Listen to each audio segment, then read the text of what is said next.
Hello, everybody. Welcome, welcome, welcome. Welcome to Gina Brown Podcast, Smart Wisdom. My name is Gina Brown, your host, and today is going to be another wonderful episode. I cannot wait to introduce our guest. Um, Matter of fact, let's introduce her right now. Today we have author Camille St. Charles, Mississippi, and she is going to share with us her newest, latest, and greatest novel. It is spicy, y'all. So this is a little different. This is spicy. So you're just going to love every little delicious thing about it.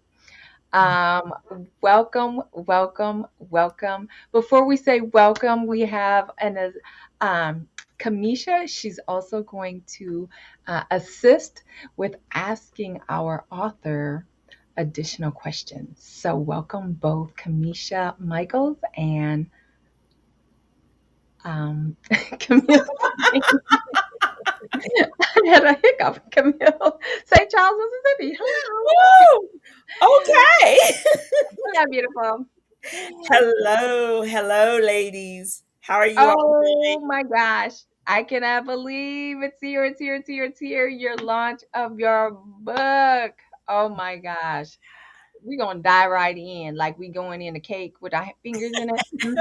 I'm just gonna get right on nitty gritty with it. So I do know, Camille, that you've been writing for a long time. So how long have you been writing? I've actually been writing for the past 16 years. I have 5 book series that I am a part of, and my latest venture is coming out tomorrow. It'll officially be live tomorrow. So it's titled Coffee Fairy Tales. Here it is. Did I get Ooh-wee. it? Okay, yeah. Coffee Fairy Tales, the book. Uh, Oh my it's my God. baby. She's my baby.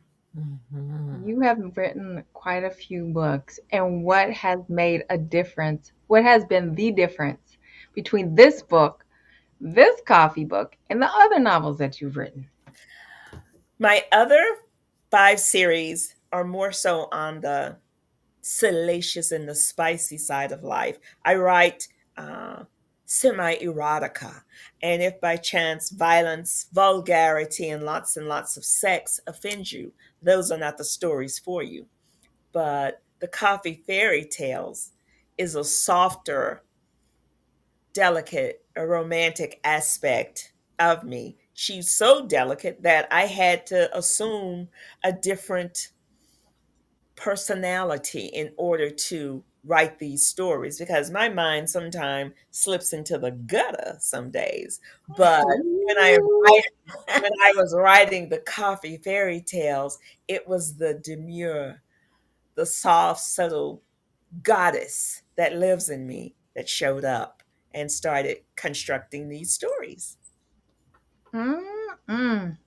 Kamisha, would you like to ask our author a question at this time? Yes. So, when you were getting started with Coffee Fairy Tales, tell us how it came about and what inspired you to write.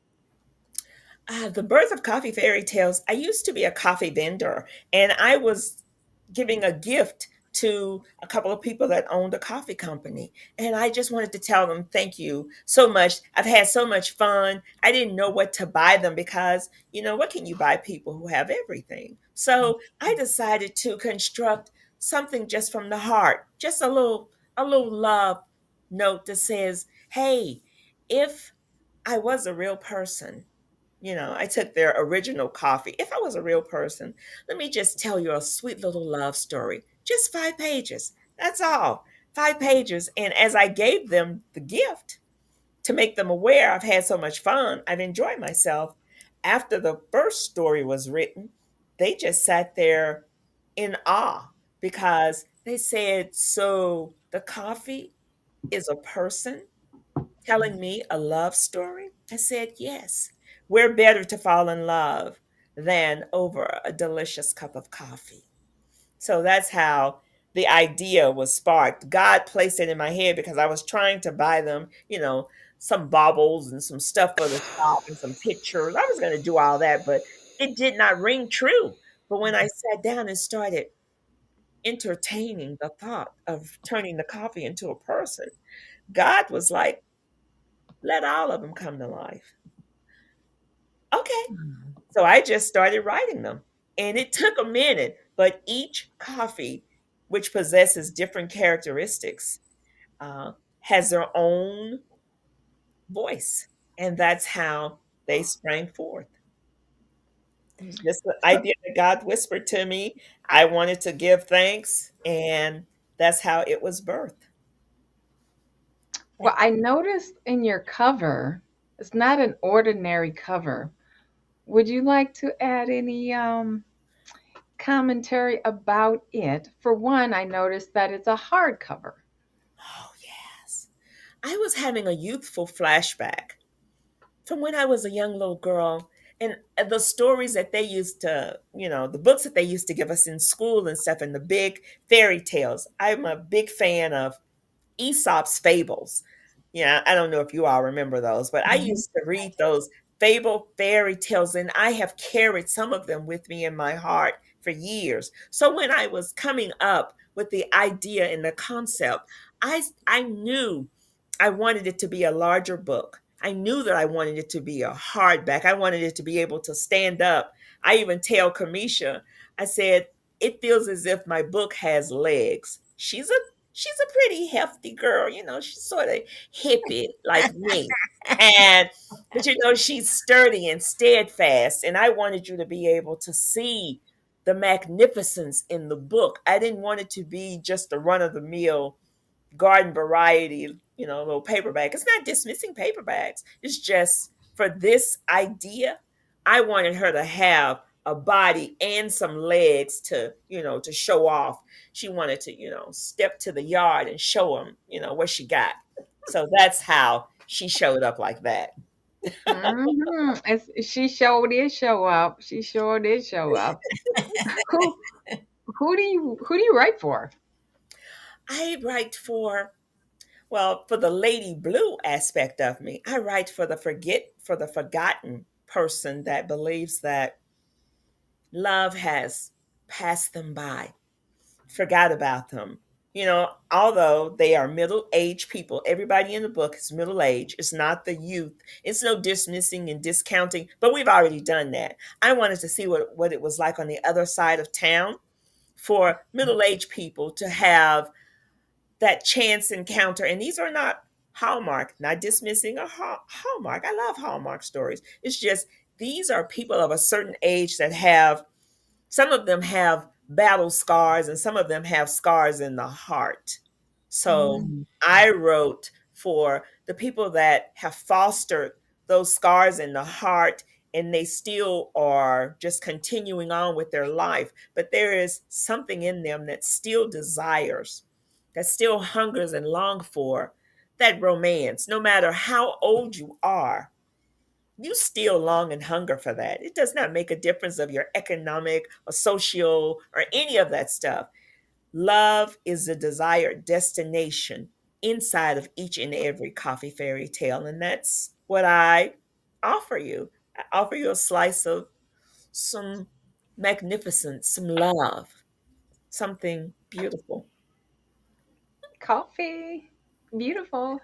Mhm. Kamisha, what would you like to piggyback off of? Um, Actually, I would like to go back to the design and how you envision the book to look like.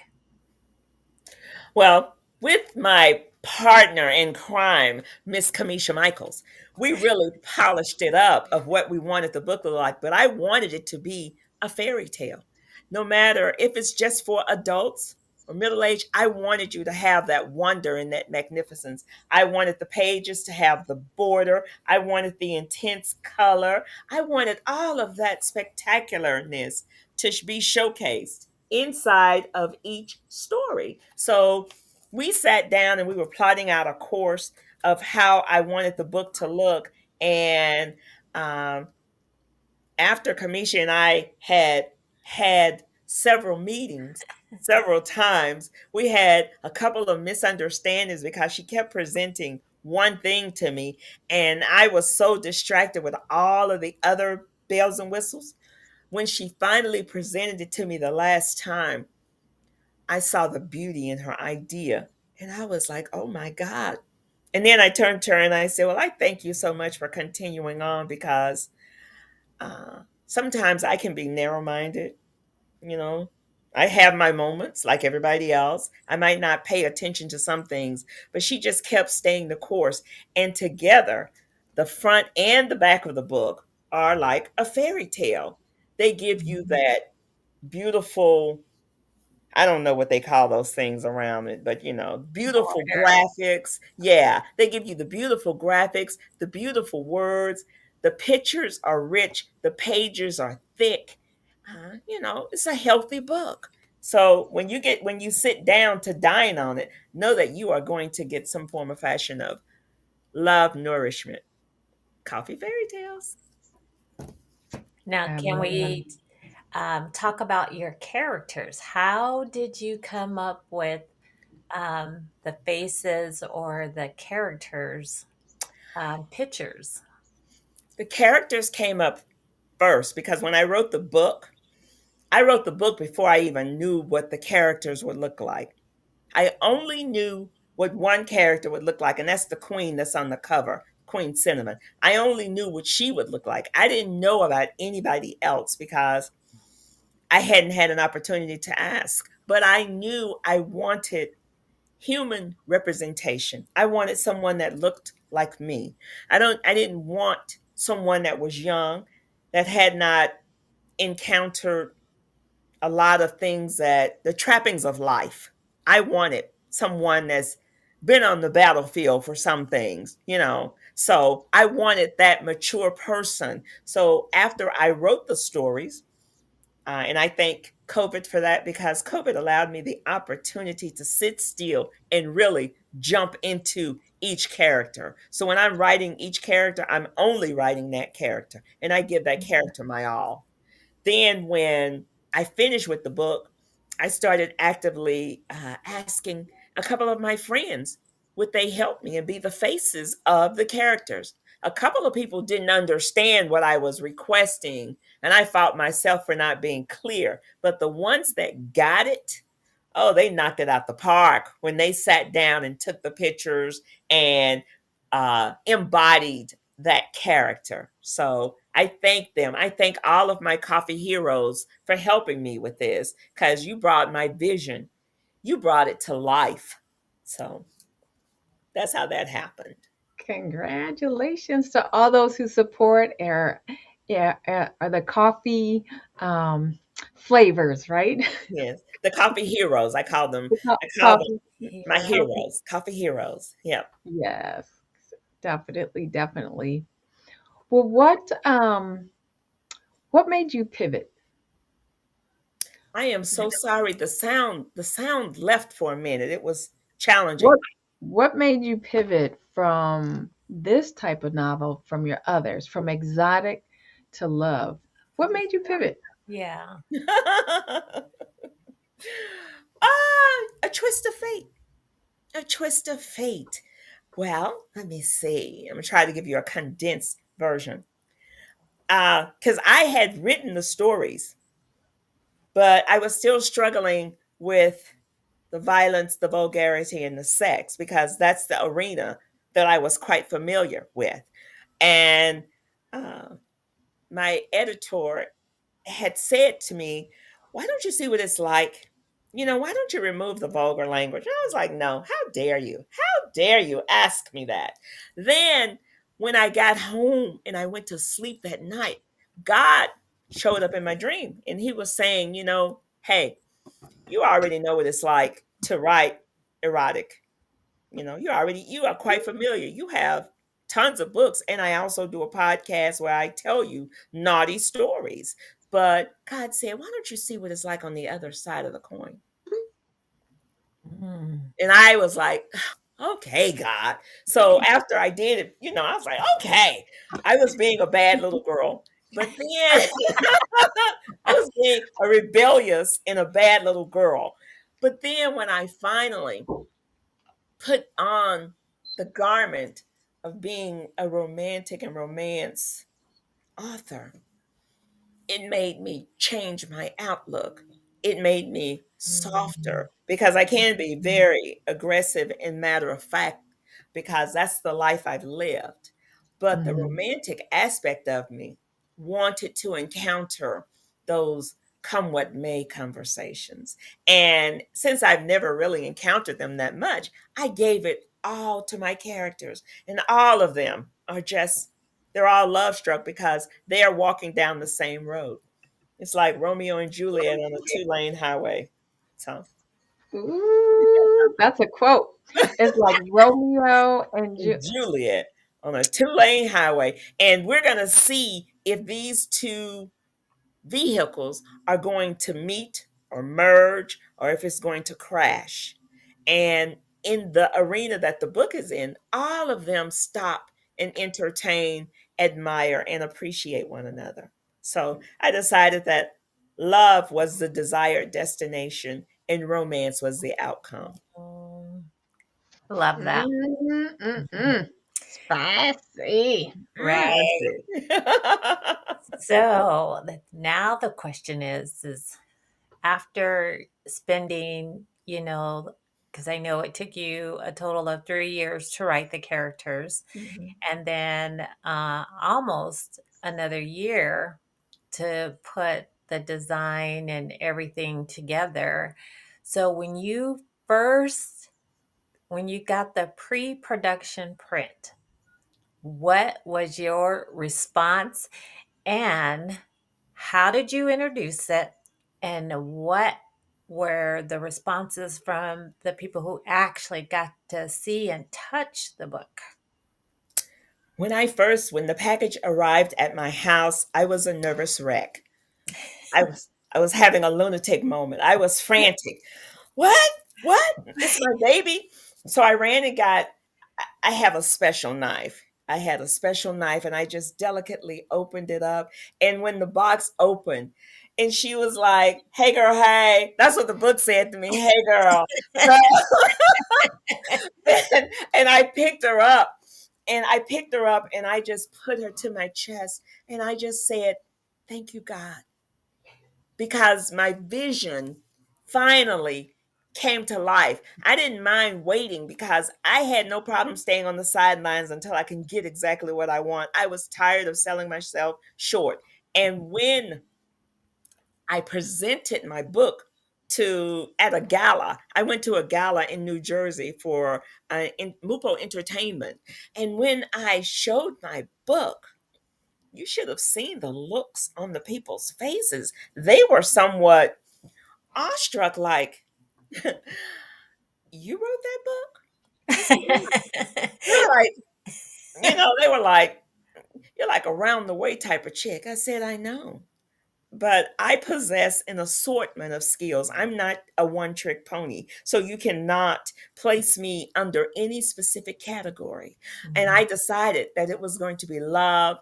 God told me to take out all the violence and the vulgarity and the sex. And I struggled. But once I got the book and I showed it to everybody, they were awestruck.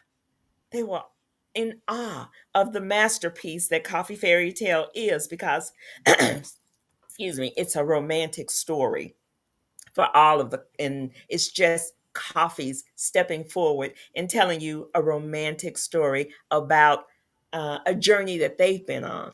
And it made me feel so proud because out of all my other books, no one has ever acted like this with the Coffee Fairy Tales versus my other book. This has just been totally, it's been opening up different doors. People have been viewing me differently.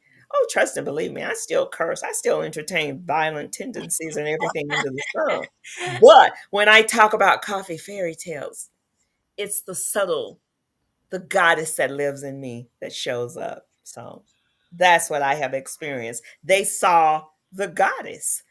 presenting a new story. I love that. I love that. Well, the show is called Smart Wisdom. So share with us some time where you use wisdom or gave wisdom or made a smart decision. Mhm. You know, when the book actually was dancing in my head, I didn't know where to put it and how to do it. And sometimes I become anxious and frantic. And God had to have me slow down. I had to Mm, streamline my thoughts and just bring them together so they can just funnel to be, so I can really see them to write the book. Just sit down and write the book. And I was telling a love story in the book of some love stories that I have heard in the past or some situations. And I just wanted it to be fancy and special. But sometimes I got lost and I had to, like I said, COVID helped me, but I had to put the book down and I had to focus because for a minute I was like, this isn't for me. This is not going to do right. But God kept saying, finish the book. Just Mhm. right. That's all you need to do because I am not I get mad at myself sometimes and I get mad of the things that I am not. I am a storyteller. I am not an editor. So I kept thinking, well, my editor is going to think I'm a lunatic writing, telling her that coffee's a person. And when she finally got the concept and the idea, she said, that's the most beautiful thing I've ever heard. And I stayed the course. I didn't care what anybody said when I would officially tell people what I'm doing because everything is not for everybody. And sometimes in life, the secret things in your life belong exclusively to you and the Lord. And mhm. so I held on to a lot of things pertaining to the coffee fairy tales, but I just stayed the course. I just kept writing. And God was like, it's going to get done. It's going to be better than you think. But I didn't see it. I heard it, but I didn't see it until I kept asking God. I said, God, I need help. You know I don't know what I'm doing. You know I don't know anything about this. But God's like, I got you, baby girl. Hold on. I got something for you. So I got someone for That you. is Don't worry such about it. that is such a great, great analogy for all the listeners out there that have Mhm. struggled or hesitated or delayed some prompts that you know you should be doing. Mhm. And what you keep saying and reiterating is stay the course, stay the course, stay the course. And you may not know how to get to the end, but you stayed the course. And then now you have this wonderful hardcover coffee fairy tale that novel that is going to launch October 1st. So I am just like, I'm so excited. Um, how in the world can people connect with you and get this amazing book?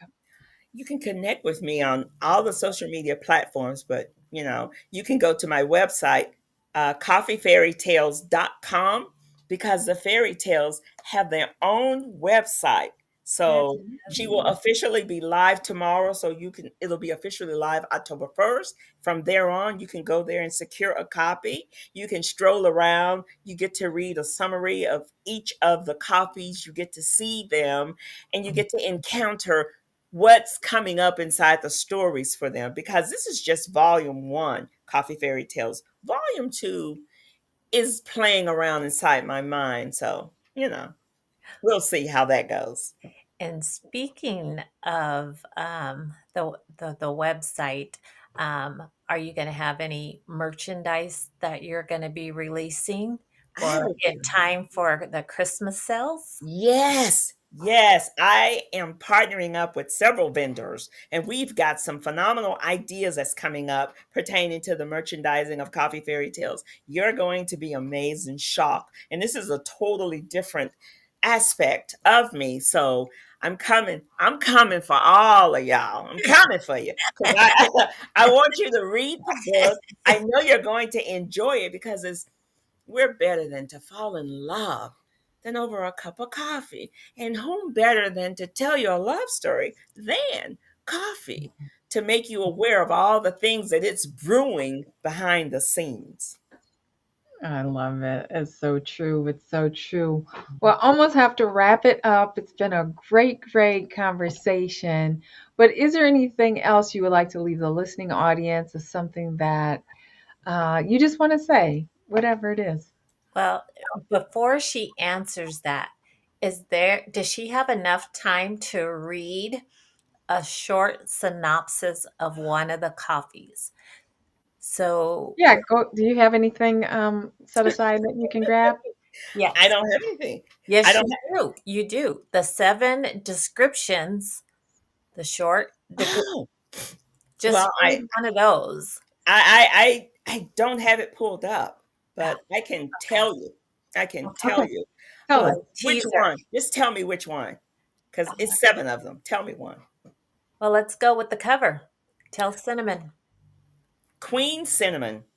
It's the story of a lady of a certain age whose husband has died, and she's over a kingdom, and her father comes out of retirement because he said, although you are doing a successful job of running the kingdom, I need you to get married because people do not respect women like they should. So if you had a man standing there at the helm with you, uh, the story will flow better. So therefore, Queen Cinnamon, who's actually a coffee, is auditioning and interviewing accessories because she says she's tired of being just a plain old black coffee. She needs some accessories to help, inspire her to her magnificence. So all of these accessories audition, and they show up, and they're telling her all the things that they can offer her, good, bad, and indifferent. And it's a very funny story. It's a lot of chaos, but ooh, the characters.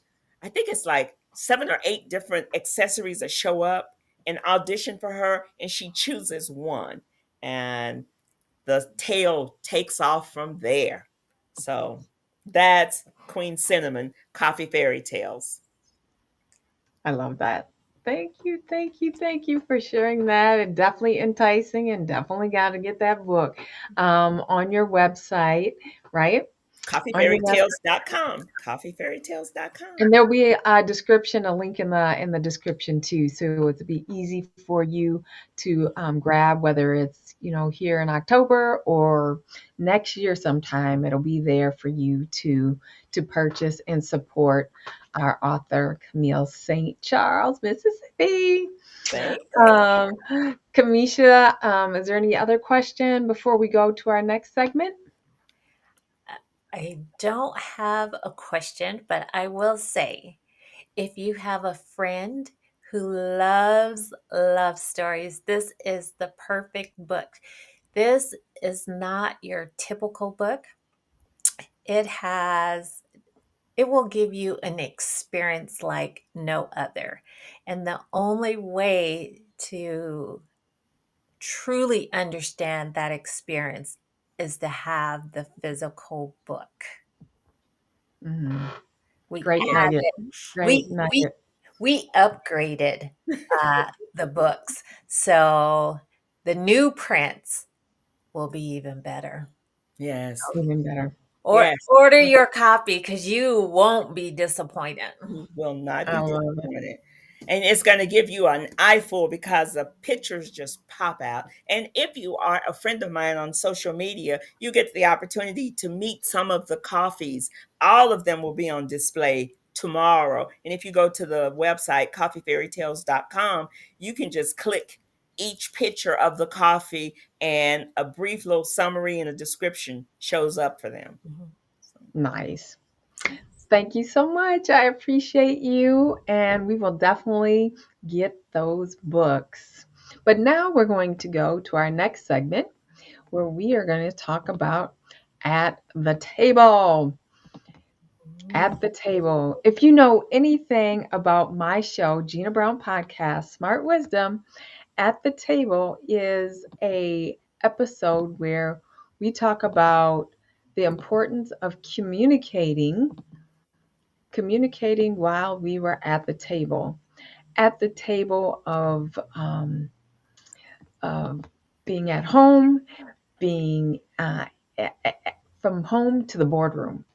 And the whole idea and the whole concept comes from communing together with your family, with your children, and then also having those communication skills, engaging with your family on a regular basis. And I know it's busy, so if you can't do it daily, at least once a week, right? Yes. I Mhm. challenge you to do that. And I also encourage you to email me your at the table experience, and I will read it, and it could give you a chance for me to share it on the broadcast. So the email for that is in the link below as well.